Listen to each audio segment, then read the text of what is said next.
Hi, I am here today with Dan Daly. Daly or Daily. Daly. There we go. That's a Yeah, good way to sorry. start. From the rather stirring short film Home Planet. Thank you so much for joining me all the way from Kansas. Oh, thank you for having me. So, this was honestly a brilliant performance. It was fascinating to watch you fighting to make sense of your situation. You had this like glimmer of memory underneath the surface. And for me, it felt like the embodiment of that sensation when you have a word on the top of your tongue, but you can't quite place it. Yeah. So I would love to hear from you just about your artist journey and kind of what brought you to this point, to this performance. Um, I've been doing short films and filming in here in Kansas City for about 10 years now. I started kind of late in life. I think at 43, I started my training. So Nice. I've done a bunch of things around here. And Andrew Pritzker, the writer and director, had saw me in a few things that came out around here.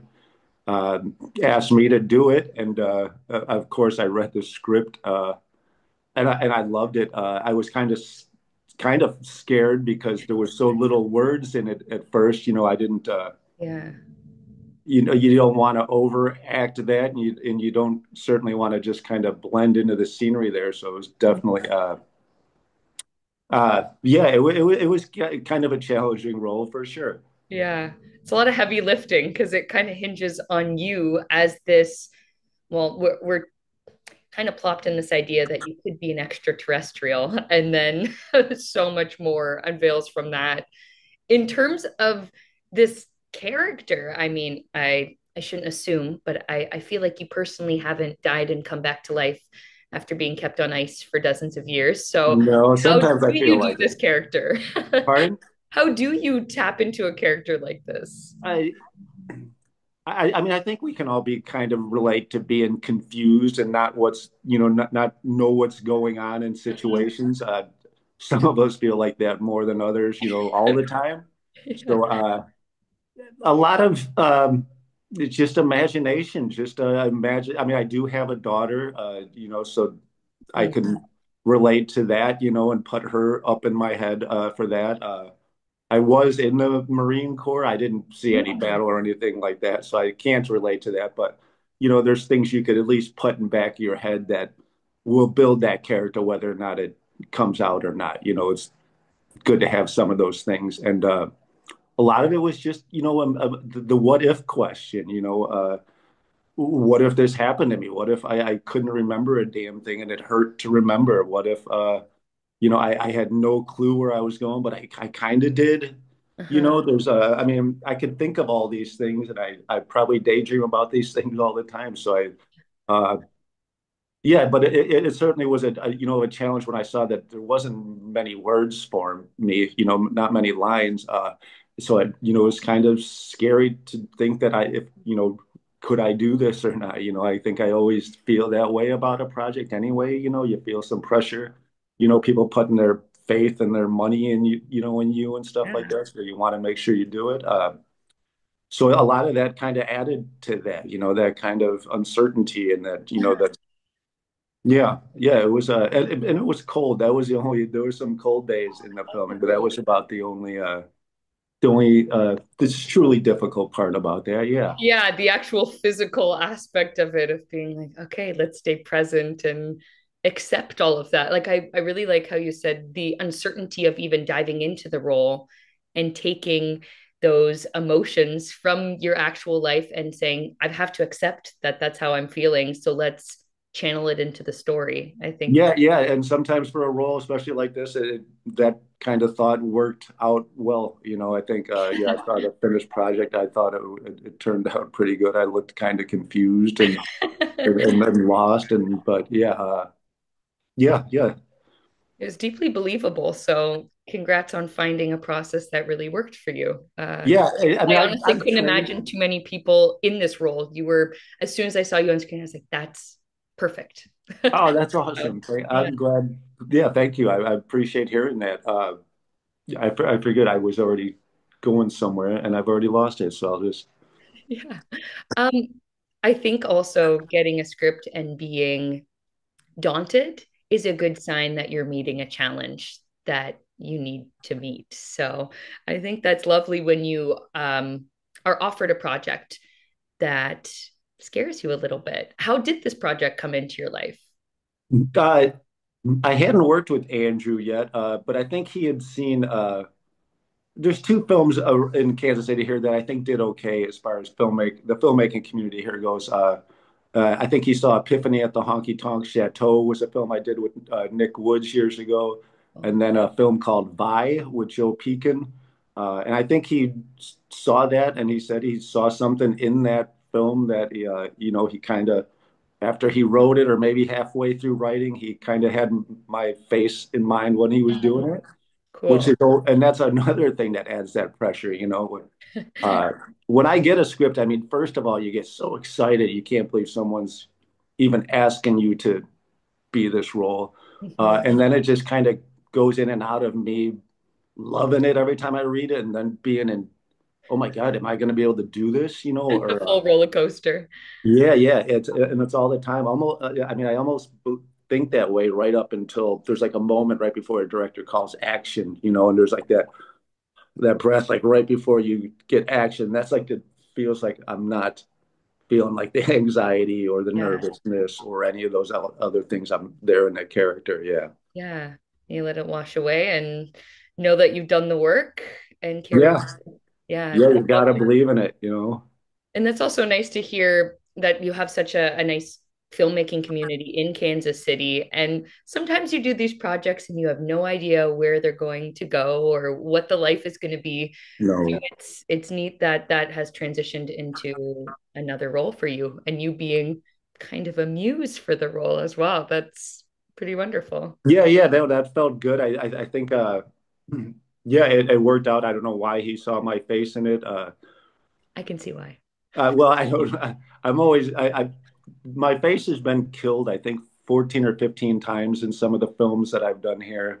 I mean, out of like the 30. So that's like half of my films I've Oh been my gosh. What's either going dead on? or in the process of dying. Yeah, but I'll keep doing it. Kansas City, I mean, I've never done acting in another city. I'm from Chicago, but I never Okay. did acting there. I've lived in other cities in the country and never did it. Like I said, I didn't start till I was in my mid 40s. Hmm.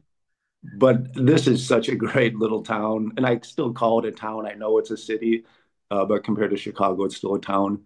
Uh, the film community here is just so awesome. I mean, you work on the same sets kind of with a bunch of people. Everyone's like, knows each other and Yeah. is willing to help out, willing Mm. to, be part of someone else's, dream or story. Yeah, it's just I couldn't imagine starting this off anywhere else. Oh, that's lovely. And what made you start at 43? Uh, I guess I can't psychoanalyze myself. That you know what I was it just I think I had a little bit of bullying when I was a bunch of bullying when I was really young, and I think that just set my self-esteem and confidence and all that back right. Hmm. But I wanted to be an actor since I saw Singing in the Rain or Yankee Doodle Dandy or some of these old movies back in the days with my dad. But it just got sucked out, and every day it just got pushed down until I was 43, and I was just playing with I think 40, my daughter was 4 years old here, right in the living room uh, back then. And I was wanting her to, live her dreams, not knowing what they were yet. And then I thought about mine, and I thought, I mean, that night I thought if I didn't even try this now, I would become a depressed old man if I didn't. Yeah. So I got online that night, and there's only like two training facilities were at the time here in Kansas City, for actors. Yeah. And one guy reached out to me like 5 minutes later, and I went to his class, and it's the Uta Hagen method study, Oh, and lovely. which fit perfect for me where I was at. Yeah. And yeah, so I just went into it, and yeah, yeah, Haven't it's looked all right. back. No, I can't. There's no way. That's lovely. Yeah. That's a great origin story, realizing, yeah, if I want this for you, what about for me? How am I exemplifying Yeah, the yeah. It things just I felt want for you? Yeah, it just felt like I hadn't lived it yet, and I had to. It was just something I probably had thought about for close to 4 decades every day of my life. So Wow. it felt, yeah, it felt good to be doing it. So, That's and I looking can't forward. stop now. I don't want to stop. So I don't think you will be stopping. After seeing this, I don't think you will be stopping. I think there will be more calls for other projects. I hope so. I appreciate that. I mean, that seems like how the roles go. Yeah, One role leads to another, and someone sees something. So yeah, I can only hope that keeps going. the joys of creatives just wanting to create with other people who are great storytellers. And Well, in, and that's the thing. oh, That's the sorry, thing go about ahead. filmmaking that I mean, when I saw Singing in the Rain Mm. in the late '70s or whatever, I would have saw it. I'd love to seeing like the everything going on behind, like the set designers and the music and all this. And I wanted to be a part of that because they didn't have a big creative group like that. And I just, oh, that looks so awesome. I just love, I can't write. I can't do any of the other things, even though I love to sit there and watch a film Oh, crew do their thing when I'm sitting there. But yeah, to be part of it is just, yeah, it's the dream that I wanted. Yeah, it's so fun. oh, that's so lovely to hear. And Yeah, yeah, you're doing it. You made that for yourself. And in terms of this filming experience, I always like to ask, were there any surprises as you were filming? And um, what was that experience like in creating this piece? uh, you know what? I'm sure there were, and I'm trying to think back. I mean, the cold was for sure one of those. Learning how to, The joys. yeah, that was the first set. I've worked on colder sets since then, but that was pretty cold, I mean, you have to learn how to, control that or use that. If you're, Yeah. there were some times where my heart did have to keep going, and running through the field and stuff there. And I think there's some pictures where everyone else is in like winter coats and hats.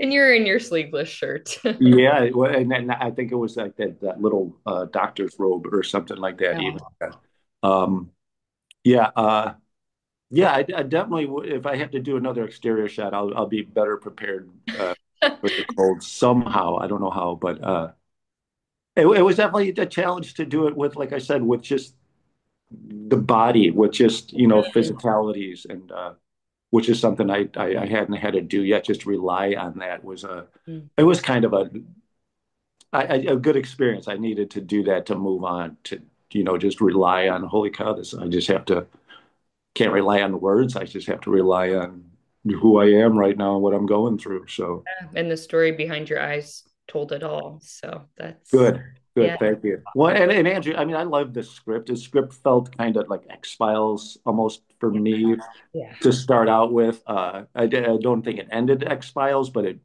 I mean, that's when I first read it, I was like, oh, this is so cool. I love X-Files. And I loved that about this film is that it is genre bending in a way. We start off local reports of suspicious lights and we think Mhm. aliens, extraterrestrial.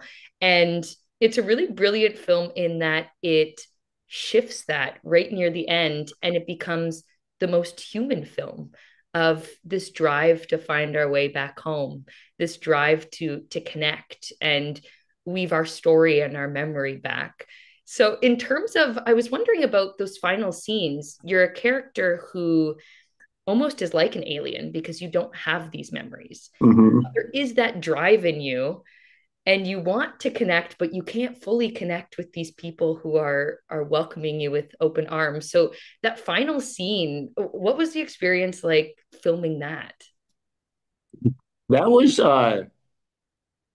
well, I think there was a part where I think I'm talking to my granddaughter, who is Yes.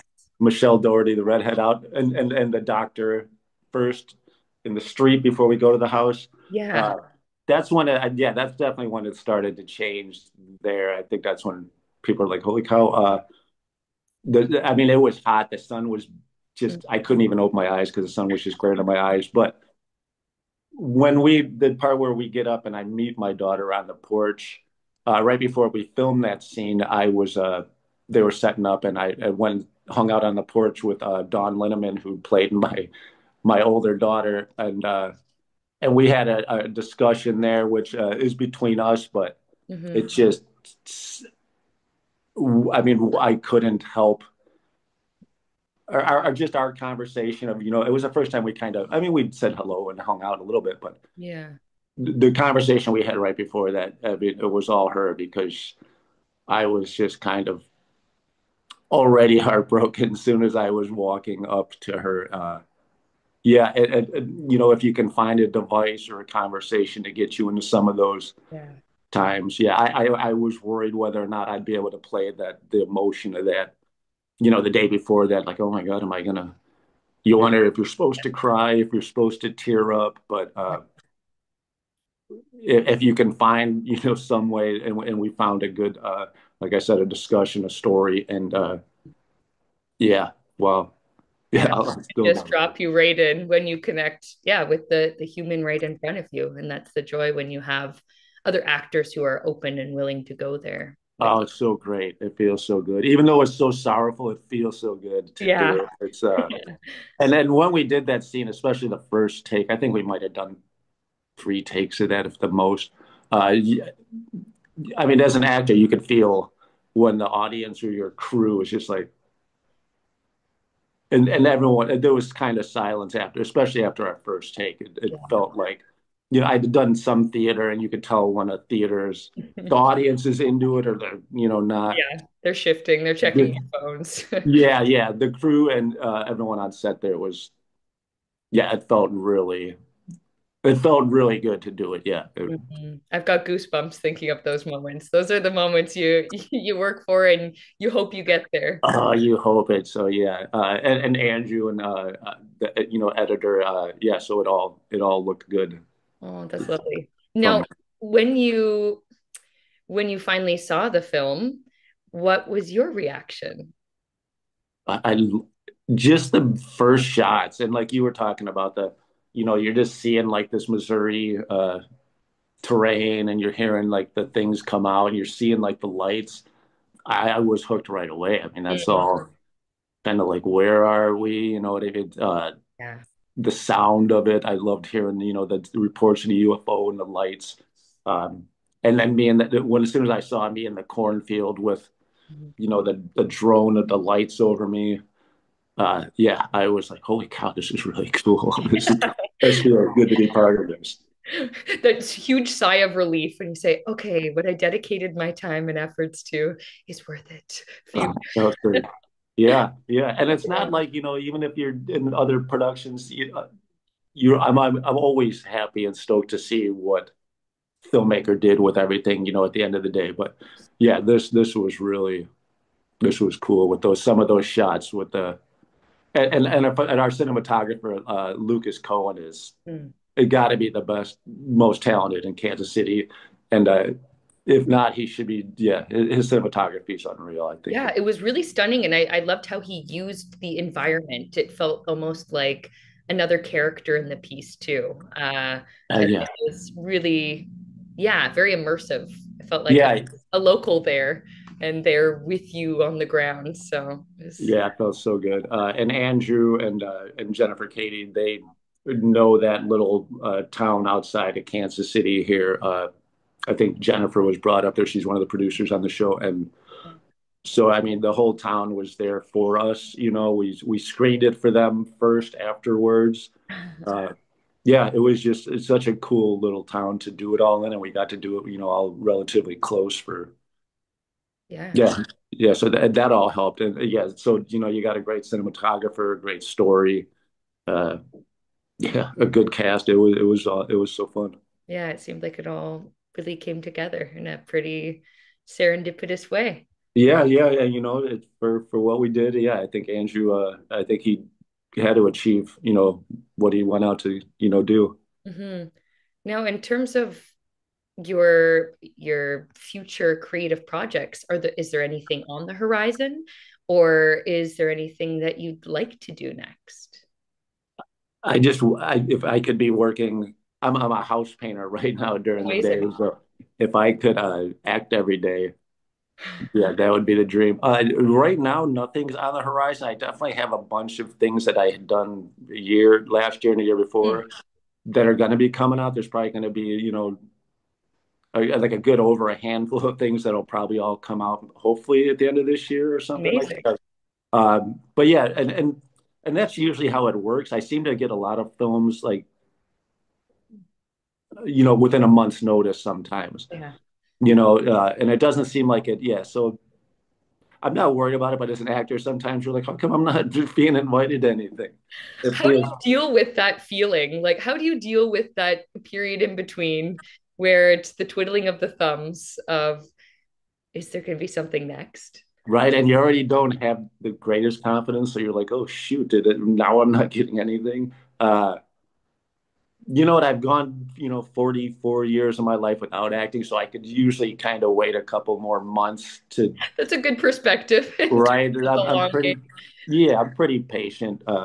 And like I said, I always hear people, saying, hey, I'm working on this, or hey, I'm doing this, and I'm thinking, you know what I mean? So there's always, I don't think it's going to dry up. Like I said, there's like a creative magnetism, right, when you're in filming, Mhm. and Mhm. you're just kind of all drawn to similar groups, I feel like I'm part of, like a couple groups of like-minded people here who kind of have the same agenda, what they want to make, and I feel like I've been included in a lot of that. So uh, to even be offered small roles, I definitely I do a lot of that. I've been doing a lot of, kind of characters with a lot of VFX makeup lately. So What has some of are some of these characters?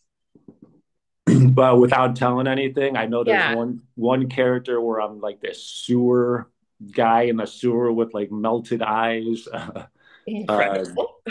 yeah, I do a lot of creature stuff. I seem to have been I got had a real emotional role maybe a couple months ago that was more yeah, so much more emotional even than the home planet. Yeah, but it came off, and like I said, it would. I can't wait to see that because it was pretty. Yeah, it might be pretty impactful. So yeah, I'm getting a good range of things. Hmm. I've done a few comedies lately, which I'd never. No one likes to cast me in comedies when they want to kill me. So, but I've Yeah, done a you're like, couple, my kill rate is at 50%. Let's put in a little comedy in a there. little bit, yeah. So I've got to do a couple shorts, in there. So yeah, I everything is I'll do it all. Yeah, it doesn't matter. Well, if anybody's listening, put this man in some comedy, okay? Yeah, there we go. I grew up with like My international pitch for you right I, I appreciate it. there. Yeah, I Well, grew up with like that's with the lovely. Marx Brothers and stuff. It seems like you've really found one of those golden kind of communities where there is that constant creation. I know as an artist, we always love to work with like-minded people, and they're long days on set. So we want to work with good people who are hard workers and being able to help one another in, yeah, creating the dream happen. That's Yeah, that's I mean the creative magnetism that just like draws people together, right? Where I know I can work well, and then some of these crews, like I said earlier, I like to watch them because they're precision. They all it's like a band. They know each other. yeah, They work magic with each other. happen. Yeah. So to be part of that, when there's a solid crew already put together, then all I have to do is come in and with the pressure of having this crew there, but still it feels like I'm do my best to be part of that Yeah. machine. It's a safe place to play, and you want to do well for these people. So Oh yeah, yeah, that's a really absolutely. lovely environment you found. And I know we'll be chatting in the future about some of these future projects. So hopefully they'll be in the Wild Sound Festival too, and we can reconnect. But I'd love to thank you for joining me today. This was Oh, thank you so much. sad, and I'm very much looking forward to seeing what's next for you. Oh, me too. I can't wait. No, thank you so Um, much. oh my goodness. Absolute joy. And yeah, we'll be in touch. Okay, yeah, have a good day and yeah, best of luck. Thank you.